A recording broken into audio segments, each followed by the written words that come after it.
The Calgary Flames got absolutely walloped by the Dallas Stars last night, and two very concerning streaks continued. The Flames look like a peewee team when they're on the road, and they have the scoring capacity of a relegation tier Premier League team, and there are no signs of things improving. Is it finally time to fully embrace the tank? We're going to get into all that and more in this video, but first I want to welcome you to Flames Digest. I'm Mark Griffith. If you're new around here and you love the Flames, make sure you subscribe so you can stay up to date on all the latest news, updates, reports, and rumors revolving around your Calgary Flames. We would love to welcome you to the Flames Digest family. We're so close to 3,000 subs. Thank you guys so much for almost reaching that milestone. Can't thank you enough. But let's hop in and talk about these scary streaks that are going on.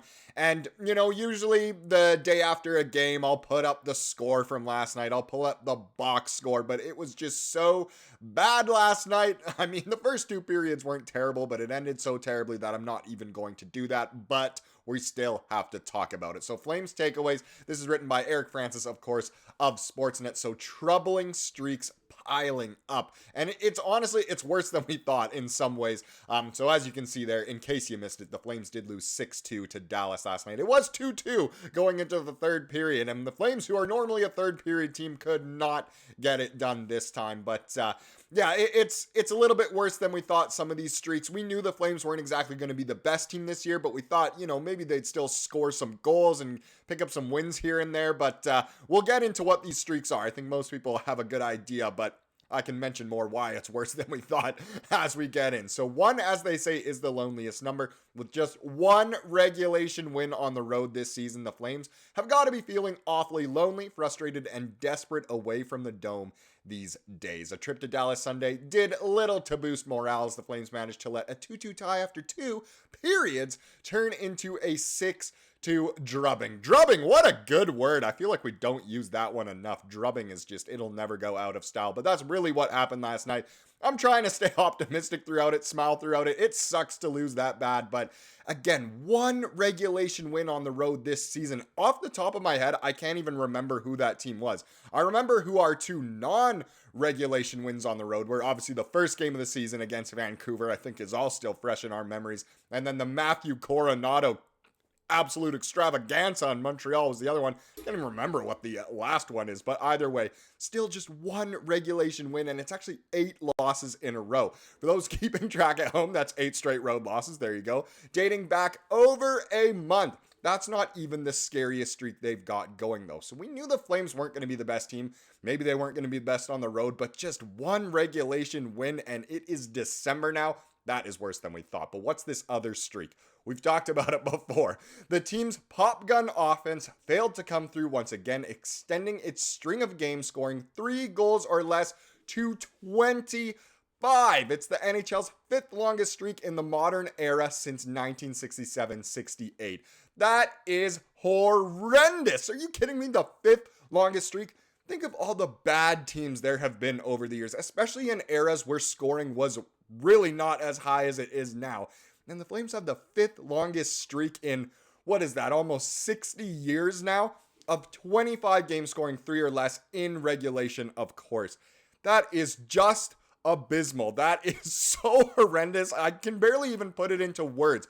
How are the Flames not scoring more? They need certain people to step up more. The guys who were scoring like crazy last year. Think of Sharangovich. You think of Kadri especially. You think of even Coleman ain't scoring like he was last year. It is really, really bad. And again, way worse than we thought. Still, this loss had more to do with the series of defensive lapses this team has generally done well to limit this season. So you can't fully blame the offense for that loss against Dallas, but still.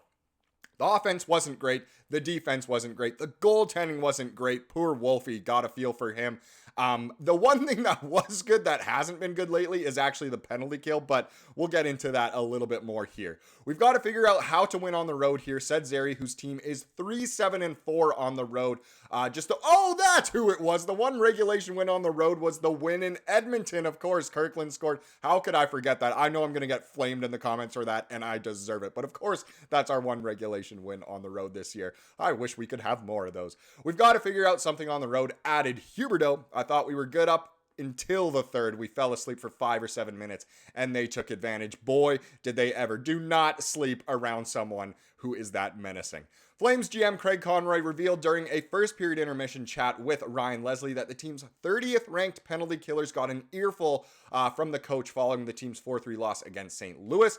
The next day, the meeting, Ryan really changed the guys, and I could hear it through the wall. Ryan Huska, of course, not Leslie, said Conroy, proud of his team for killing all 3 first period penalties on Sunday. And they've responded. It was a hard meeting. He got his point across, and they're doing exactly what he wants. He wants them to out-compete them. And again, the penalty kill actually looked good against Dallas. It's just a shame that pretty much every other facet was not very good, including the power play, of course.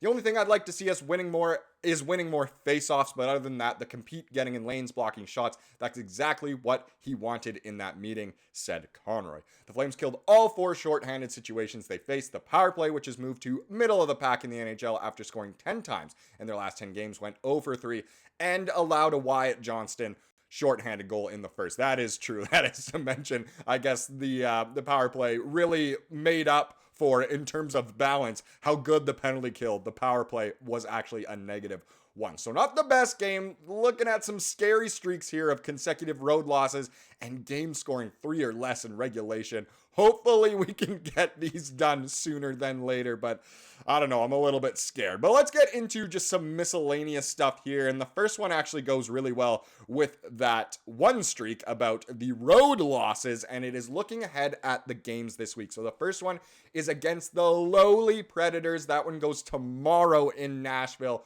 Hopefully the Flames can end that streak, and hopefully they can get it done in regulation. As we know, the Preds haven't been great. We shut the Preds out last time we played them. You'd expect Vladar to actually get the start in this one after Wolf gave up all those goals against Dallas, but still, we'll just have to see. And then the Flames are back home. Thank goodness, to play against both of the Florida teams. So the Lightning and the Panthers, of course, which are always fun to bring them to town. The Lightning because of our history with them. And then the Panthers, of course, because of Tkachuk, and they're the defending Cup champs. So it should be an exciting week of hockey. Fingers crossed the Flames can get some of this stuff going. The next thing I wanted to look at was we've been involved in a lot of trade talks, looking at maybe some younger guys, some younger centers. And apparently, allegedly, this is what Elliot Friedman said, I do think teams have asked about Cousins this year. So you can assume Conroy has at least, maybe given a call or two out to Buffalo to inquire about young Dylan here for his services. I can't imagine the trade talks went too far. That being said, who knows? We have no idea. But I would assume the Flames were one of the teams at least in the mix, and maybe they are continuing to be. Also on the trade front, I did want to mention, I didn't get a screenshot of it because it happened literally right before I started recording, but Colorado did acquire, I believe it was Scott Wedgwood from San Jose. So once again, a goalie getting traded, not Vladar. So we'll have to see if Vladar trade rumors really start to quiet down now. The last thing I want to take a look at is not the best thing, and it does come from last night, but Kevin Ball was a -5 last night in Dallas, the worst single game plus-minus by any Flames player since 2019. Ball has been oh so steady for most of his first season in Calgary, but this was a tough night at the office. And again, you're not going to blame one guy for that loss last night, but it was tough for Ball. Usually he's so good back there. That just was not the case last night, and it showed. I was looking at, the screenshots that I get for the intro of these videos. All of them had Kevin Ball looking so upset after giving up a goal, and I just felt terrible for him. Hopefully he can get back on form after having one of the worst Flames performances in the last 5 years. Now let's wrap this one up with the comment of the day, as we love to do here on the channel. It comes from yesterday's video, of course, and it comes from good old anybody but Habs. And he said, congrats to the Lombergs. I really hope he doesn't stay out of the lineup long, because in my opinion, he's the most entertaining Flame to watch, even if not always productive. And that is 100% true. Hopefully everything went well. It's actually also his birthday today. Imagine if he has the same birthday as his child. That would be absolutely crazy. But hopefully all went well. Hopefully he will be back in the lineup soon as well. And I gotta be honest, he's super entertaining to watch. If we had a team of Lombergs, we might not score the most goals, but it would be pure entertainment from start to finish. Hopefully he can crack back in soon. Thank you so much for watching this video. Please subscribe like what you saw here today, and have a wonderful rest of your day.